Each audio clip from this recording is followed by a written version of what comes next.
Dears, ഇപ്പം നമ്മൾ language and linguistics എന്നുള്ള പേപ്പറിലേക്ക് മൂവ് ചെയ്യാണ്. കഴിഞ്ഞ ദിവസം നമ്മൾ ലാംഗ്വേജിൻ്റെ ഡെഫിനിഷൻ, അതായത് എന്താണ് ലാംഗ്വേജ് എന്ന് നമ്മൾ പറഞ്ഞു കഴിഞ്ഞു അല്ലേ. ലാംഗ്വേജ് എന്താണെന്ന് നമ്മൾ ഇന്നലെ പറഞ്ഞു. എന്തിനു വേണ്ടിയാണ് ലാംഗ്വേജ് യൂസ് ചെയ്യുന്നത്? Language is a mode of communication അല്ലേ. കമ്മ്യൂണിക്കേഷന് വേണ്ടിയാണ് നമ്മൾ എന്ത് ചെയ്യുന്നത്? ലാംഗ്വേജ് ഉപയോഗിക്കുന്നത്. അപ്പം ലാംഗ്വേജ് വളരെയധികം ഇമ്പോർട്ടൻ്റ് ആണ് നമ്മുടെ ഹ്യൂമൻ ലൈഫിൽ അല്ലേ. വേറെ ഒരു ആനിമലിനും ഇല്ലാത്തൊരു കഴിവാണ് നമുക്ക് മനുഷ്യന്മാർക്കുള്ളത്. അപ്പോൾ അതുകൊണ്ട് തന്നെ ഹ്യൂമൻ ബീയിങ്സിന് ഏറ്റവും ഇമ്പോർട്ടൻ്റ് ആയിട്ടുള്ള ഒന്നാണ് ലാംഗ്വേജിൻ്റെ ഉപയോഗം. ഇനി നമ്മൾ പോകുന്നത് ഡെഫിനിഷനിലേക്കാണ്. ലാംഗ്വേജിൻ്റെ definition. We are moving to the language definitions. So language is a means of communication using the speech sounds which convey meaning അല്ലേ. മീനിങ് കൺവേ ചെയ്യുന്ന കുറച്ച് സ്പീച്ച് സൗണ്ടുകൾ. എന്താ നിങ്ങൾ ട്രാൻസാക്ഷനുള്ള പേപ്പറിൽ നിങ്ങൾ സ്പീച്ച് സൗണ്ട്സിനെയൊക്കെ പറ്റി പഠിച്ചിട്ടുണ്ടായിരിക്കും.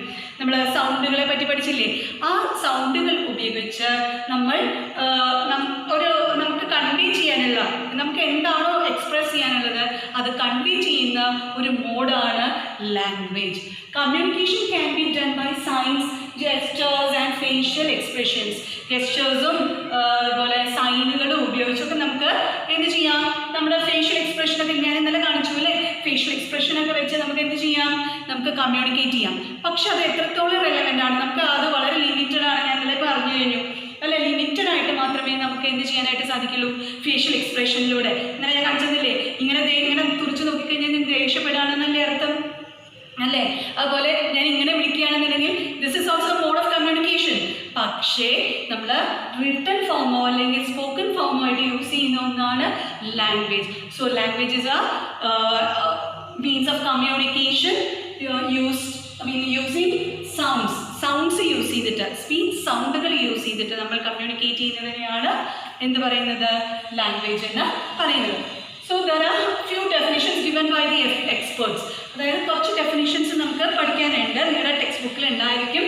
Some definitions given by the experts of linguistic areas are as follows. ഇവിടെ ഞാൻ രണ്ട് ഡെഫിനേഷനാണ് ഇവിടെ എഴുതിയിട്ടുള്ളത്. നിങ്ങളുടെ ടെക്സ്റ്റിൽ കുറച്ചും കൂടി അധികം ഉണ്ടായിരിക്കും. അത് നിങ്ങൾ ടെക്സ്റ്റോ അതൊക്കെ റെഫർ ചെയ്യുമ്പോൾ നിങ്ങൾ മനസ്സിലാക്കിയാൽ മതി. സോ ഫേമസ് ആയിട്ട് 2 പേര് പറഞ്ഞതാണ് ഞാൻ ഇവിടെ പറയുന്നത്. First one is about Edward Sapir's definition. Edward സാപ്പിളിൻ്റെ ഡെഫിനേഷനാണ് ഞാനിപ്പോൾ പറയുന്നത്. Language is purely human and non instinctive method of communicating ideas, emotions and desires by means of voluntarily produced symbols. അതായത് ലാംഗ്വേജ് ഇസ് പ്യൂർലി ഹ്യൂമൻ, മനുഷ്യന് മാത്രം സാധ്യമാവുന്ന ഒന്നാണ് language. And non instinctive. Instinctive and non instinctive തമ്മിലുള്ള difference എന്താ?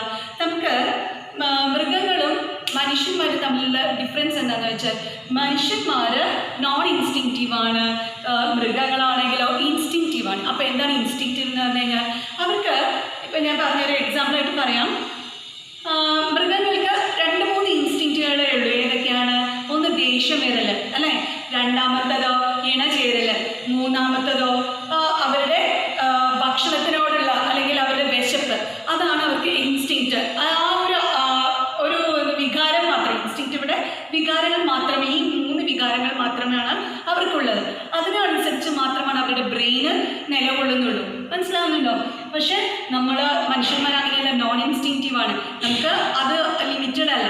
അതുകൊണ്ട് തന്നെ നമുക്ക് മനുഷ്യന്മാർക്ക് യൂസ് ചെയ്യാൻ പറ്റുന്ന ഒന്നാണ് ലാംഗ്വേജ് എന്ന് പറയുന്നു. And it is a mode of communication, communicating ideas and desires. എന്താണ്? സിമ്പിളുകൾ യൂസ് ചെയ്ത് വോളണ്ടറിലി പ്രൊഡ്യൂസ്. നമ്മൾ വോളണ്ടറിലി പർപ്പസ്ലി ഉണ്ടാക്കിയിട്ടുള്ള കുറേ സിമ്പിളുകൾ ഉപയോഗിച്ചാണ് നമ്മൾ എന്ത് ചെയ്യുന്നത്? ലാംഗ്വേജ് അല്ലെങ്കിൽ നമ്മൾ കമ്മ്യൂണിക്കേറ്റ് ചെയ്യുന്നത്. ആ സിമ്പിളുകൾ ഉപയോഗിച്ചാണ് നമ്മൾ ലാംഗ്വേജിലൂടെ നമ്മൾ എന്ത് ചെയ്യുന്നത്? കമ്മ്യൂണിക്കേറ്റ് ചെയ്യുന്നത്, നമ്മുടെ ആഗ്രഹങ്ങളും നമ്മുടെ ഇമോഷൻസും. പക്ഷേ ദിസ് തിയറി ഈസ് ഇൻകംപ്ലീറ്റ് എന്നാണ് പറയുന്നത്. This definition is incomplete. കാരണം ഈ ഇമോഷൻസും ഐഡിയാസും അല്ലെങ്കിൽ ഡിസയേഴ്സും മാത്രമല്ല നമ്മൾ കമ്മ്യൂണിക്കേറ്റ് ചെയ്യുന്നുള്ളൂ. നമുക്ക് സൈൻ മോഡുകളുണ്ട്. അതുപോലെ നമ്മൾ പറഞ്ഞില്ലേ, നമ്മൾ റോഡ് സിഗ്നൽസ് ഒക്കെ നമ്മൾ കണ്ടിട്ടുണ്ടായിരിക്കും. റോഡ് സിഗ്നൽസ് ഒക്കെ that is also a mode of communication അല്ലെ. ഗെസ്റ്റേഴ്സും ഇതൊക്കെ ഓരോ കമ്മ്യൂണിക്കേഷനിൽ പെടുന്നതാണ്. അപ്പോൾ language is purely human and non-instinctive method of communicating ideas, emotions and desires by means of voluntarily produced system. It is an incomplete definition എന്നാണ് പറയുന്നത്. Okay, now moving to the next Noam Chomsky. Chomsky the definition. What is the definition given by him? Just look at here.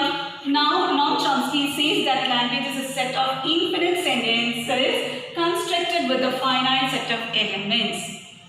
അതായത് Noam Chomsky എന്താണ് പറയുന്നത്?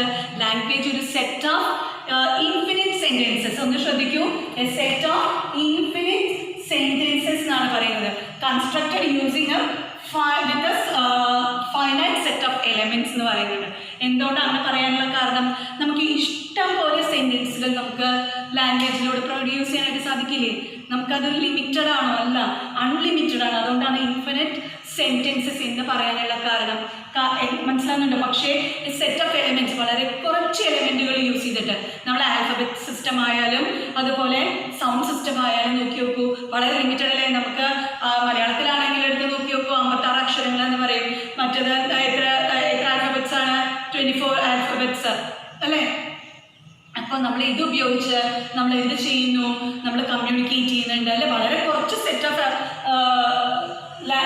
Elements use ചെയ്തിട്ട് നമ്മൾ infinite set of sentences നമുക്ക് create ചെയ്യാനായിട്ട് സാധിക്കുന്നു.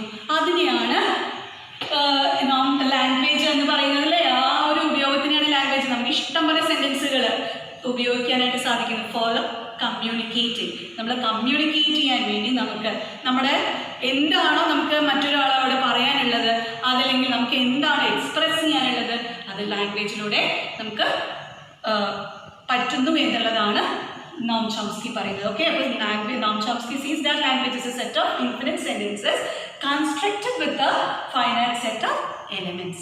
Okay, അപ്പോൾ നമ്മൾ ഇനി അടുത്ത പോയിന്റിലേക്ക് പോകുന്നത് characteristic features of human language. അപ്പോൾ ലാംഗ്വേജിൻ്റെ ക്യാരക്ടറിസ്റ്റിക് ഫീച്ചേഴ്സാണ് മനുഷ്യൻ്റെ ഭാഷ, അതായത് ഹ്യൂമൻ ലാംഗ്വേജിൻ്റെ ക്യാരക്ടറിസ്റ്റിക് ഫീച്ചേഴ്സിലേക്കാണ് നമ്മൾ പോകുന്നത്. Okay, language is ubiquitous. Ubiquitous എന്നാണ് പറയുന്നത്, അതായത് ചേഞ്ച് ചെയ്യാൻ ചേഞ്ചബിൾ ആണ് എന്നുള്ളതാണ് പറയുന്നത്. Language is a means of communication. അത് ഞാൻ നേരത്തെ പറഞ്ഞു, കമ്മ്യൂണിക്കേഷൻ്റെ ഒരു മോഡാണ്. സിസ്റ്റമാറ്റിക് ആണ് ലാംഗ്വേജ്, ഒരു സിസ്റ്റമാറ്റിക് ആണ്. നമ്മൾ കുറേ സിമ്പിളുകളൊക്കെ ഉപയോഗിച്ചിട്ട് സിസ്റ്റമായിട്ട് അല്ലേ, നമുക്ക് ലാംഗ്വേജ് എന്ന് പറയുന്നത് സിസ്റ്റമാറ്റിക് ആയിട്ട് പഠിക്കുന്ന ഒരു സംഭവമല്ലേ. നമ്മൾ മലയാളം പഠിക്കുന്നു, നമ്മളത് അല്ലെങ്കിൽ വേറൊരു ഭാഷ പഠിക്കുകയാണെന്നുണ്ടെങ്കിൽ അതൊരു സിസ്റ്റമാറ്റിക് ആയിട്ട് അതിൻ്റെ ആൽഫബറ്റ്സ് യൂസ് ചെയ്ത് നമ്മൾ കൺസ്ട്രക്ട് ചെയ്യുന്നു അല്ലേ. പിന്നെ ഇതൊക്കെ ചെറിയ കാര്യങ്ങളാണ്, മനസ്സിലാക്കേണ്ട ചെറിയ പോയിന്റുകളാണ്.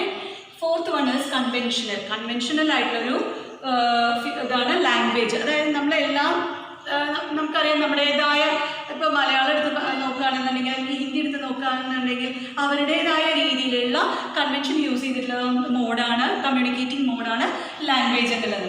ഇനി അഞ്ചാമത്തത് ആർബിട്രറി. ഈ പോയിന്റ് നമുക്ക് കുറച്ച് ഡീറ്റെയിൽ ആയിട്ട് ഡിസ്കസ് ചെയ്യാനുണ്ട്, ആർബിട്രറി എന്നുള്ള പോയിന്റ്. ഓക്കെ, അത് ഞാൻ അവിടെ സ്കിപ്പ് ചെയ്യാണ്. ഇപ്പം അടുത്ത പോയിന്റ് സോഷ്യൽ എന്നാണ്. സോഷ്യലായിട്ടുള്ള ഒരു സംഭവം അല്ലേ, നമ്മുടെ ലാംഗ്വേജ് എന്ന് പറയുന്നത് സോഷ്യലായിട്ടുള്ള ഉപയോഗിക്കുന്നതല്ലേ, എല്ലാം സാമൂഹികപരമായി ഉപയോഗിക്കുന്നതാണ്. നമ്മുടെ സൊസൈറ്റിയിൽ നമ്മൾ ഉപയോഗിക്കുന്ന ഒന്നാണ് ലാംഗ്വേജ്. അപ്പോൾ ഓരോ സൊസൈറ്റിക്ക് ഡിഫറെൻ്റ് ആയിട്ടുള്ള തരത്തിലുള്ള ലാംഗ്വേജ് ഉണ്ടായിരിക്കും. ആ ലാംഗ്വേജ് അതുകൊണ്ടാണ് അത് സോഷ്യൽ എന്ന് പറയാനുള്ള കാരണം, സമൂഹപരമായിട്ട്. പിന്നെ അടുത്ത point seventh one is cultural. What you mean by cultural? കൾച്ചറലായിട്ട് ഡിഫറൻസസ് ഇല്ലേ ലാംഗ്വേജസിന് ഇല്ലേ?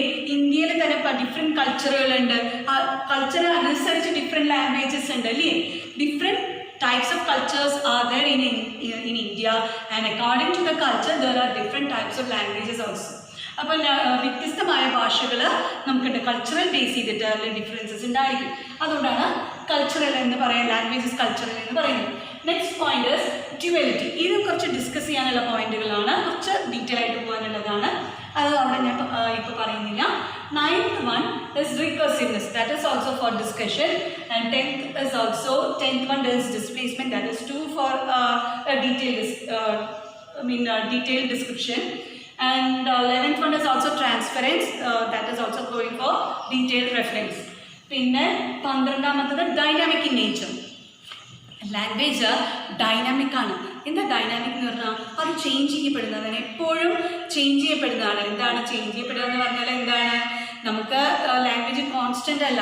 ഒരു കാലഘട്ടത്തിൽ നിങ്ങൾ ലിറ്ററേച്ചറിൻ്റെ തുടക്കകാലം, ഇംഗ്ലീഷ് ലിറ്ററേച്ചറിൻ്റെ തുടക്കത്തിലുള്ള ചോസറൊക്കെ എഴുതിയിട്ടുള്ള ലാംഗ്വേജും അത് കഴിഞ്ഞ് ഷേക്സ്പിയറിൻ്റെ അവിടെ എത്തിയപ്പോഴത്തേക്കുള്ള ചേഞ്ചസും അത് കഴിഞ്ഞ് പിന്നീട് ഇന്ന് നമ്മൾ ഉപയോഗിക്കുന്ന ഇംഗ്ലീഷ് ലാംഗ്വേജിന് അവിടേക്കുള്ള ചേഞ്ചസും എടുത്തു നോക്കിയാൽ തന്നെ നമുക്ക് മനസ്സിലാക്കാം ഡൈനാമിക് ആണ് എന്നുള്ളത് അല്ലേ. Languages not constant, it is changeable, it is ഇങ്ങനെ മോഡ് ചേഞ്ച് ചെയ്തുകൊണ്ടേ ഇരിക്കും. അപ്പോൾ ക്ലിയർ ആയോ? നമ്മൾ ക്യാരക്ടറിസ്റ്റിക് ഫീച്ചേഴ്സ് എന്തൊക്കെയാണ് പറഞ്ഞത്? Ubiquitous, means of communication, systematic, conventional, arbitrary, social, cultural, duality, recursiveness, displacement, transparence and dynamic. അതിൽ കുറച്ച് പോയിന്റുകൾ നമുക്ക് ഡീറ്റെയിൽ ആയിട്ട് പഠിക്കാനുണ്ട്. അതുകൊണ്ടാണ് ഞാനിപ്പോൾ അവിടെ സ്റ്റോപ്പ് ചെയ്തത്. ഓക്കെ, അപ്പോൾ നമ്മൾ നേരത്തെ പറഞ്ഞു ലാംഗ്വേജിൻ്റെ കുറേ ക്യാരക്ടറിസ്റ്റിക് ഫീച്ചേഴ്സ് പറഞ്ഞു. അതിൽ ഫസ്റ്റ് പറഞ്ഞിട്ടുണ്ടായിരുന്നു ലാംഗ്വേജ് ഇസ് യുബിക്വിറ്റസ്. യുബിക്വിറ്റസ് എന്ന് പറഞ്ഞു കഴിഞ്ഞാൽ എല്ലാവരുടെയും പ്രസൻ്റ് ആയിട്ടുള്ള തന്നെയാണ് എന്നാണ് യുബിക്വിറ്റസ് എന്ന് പറയാം. അതായത് എല്ലാവർക്കും എന്താ പറയുക, എല്ലാ ആളുകൾക്കും ഉപയോഗിക്കാൻ പറ്റുന്ന ഒന്നാണ് ഭാഷ എന്ന് പറയുന്നത് അല്ലേ. സംസാരിക്കാൻ കഴിവുള്ള എല്ലാവർക്കും ഉപയോഗിക്കാൻ പറ്റുന്ന ഒന്നാണ് ഭാഷ, തന്നെയാണ് യുബിക്വിറ്റസ് എന്ന് പറയാം. ഇനി the difference between human brain and animal brain is the capacity for learning language and creativity.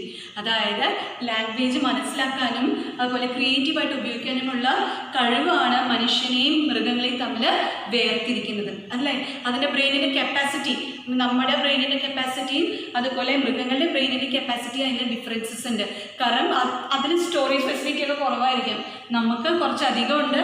നമ്മുടെ ലാംഗ്വേജ് ലേണിംഗ് എബിലിറ്റി, കഴിവ് അല്ലെങ്കിൽ ക്രിയേറ്റിവിറ്റി അത് കൂടുതലാണ് മൃഗങ്ങളുടെ ബ്രെയിനിനെക്കാട്ടിലും. അതിൻ്റെ കപ്പാസിറ്റി കൂടുതലാണ് എന്നുള്ളതാണ് വ്യത്യസ്തമാക്കുന്നത് നമ്മളിൽ നിന്നും മൃഗങ്ങളെ. ഓക്കെ,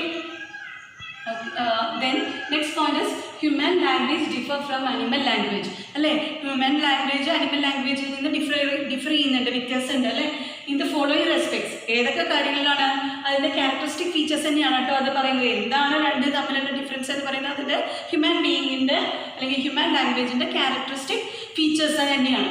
അപ്പോൾ അതിൽ മെയിനായിട്ട് ഞാൻ നേരത്തെ പറഞ്ഞതില്ലേ ഒരു 8 എണ്ണമൊക്കെ ഇവിടെ എഴുതി തന്നിട്ടുണ്ടായിരുന്നില്ലേ, ആ 8 എണ്ണത്തിൽ 8-9 എഴുതി തന്നിട്ടുണ്ടായിരുന്നു. അതിൽ കുറച്ച് പോയിന്റുകൾ തന്നെയാണ് ഞാൻ റിപ്പീറ്റഡ് ആയിട്ട് ഇവിടെ എഴുതിയിട്ടുള്ളത്. അതൊന്ന് ശ്രദ്ധിക്കാം. അത് ഞാൻ നാളെ ക്ലാസ്സിൽ നമുക്ക് ഡിസ്കസ് ചെയ്തായിരിക്കും. അതിലത്തെ 1 ഡ്യുവലിറ്റി, 2 റികർസിവ്നെസ്, ആർബിട്രറിനെസ് ആണ് 3-ാമത്തെ, ഡിസ്പ്ലേസ്മെൻ്റ് ആണ് 4-ാമത്തെ, 5-ാമത്തേത് ട്രാൻസ്ഫറബിലിറ്റി. ഇതെല്ലാം സെപ്പറേറ്റ് ഹെഡായിട്ട് തന്നെ ഡിസ്കസ് ചെയ്യേണ്ട പോയിന്റുകളാണ്. ഓക്കെ, അപ്പോൾ ഇന്നത്തെ ക്ലാസ് നമ്മൾ വൈൻഡപ്പ് ചെയ്യാണ്. എന്തെങ്കിലും ഡൗട്ട്സ് ഉണ്ടെങ്കിൽ നിങ്ങൾക്ക് എന്നോട് പേഴ്സണലി ചോദിക്കാവുന്നതാണ്. പേഴ്സണലി മെസ്സേജ് ചെയ്യാം, ഡൗട്ട്സ് ക്ലിയർ ചെയ്യാം. നോട്ട്സ് ഞാൻ ഇന്നത്തെ കഴിഞ്ഞ് നാളെ ഇന്നത്തെ ക്ലാസ്സിൻ്റെ നോട്ട്സ് നാളെ തരുന്നതായിരിക്കും. ഇന്ന് മുതൽ, അതായത് നമ്മൾ സ്റ്റാർട്ട് ചെയ്തിട്ടല്ലേ ഉള്ളൂ, കുറച്ച് നമ്മൾ വിഷയത്തിലേക്ക് കടന്നിട്ടേ ഉള്ളൂ. അതുകൊണ്ട് തന്നെയാണ് നാളെ ഞാൻ നോട്ട്സ് തരാമെന്ന് പറയുന്നത്. Okay, so thank you.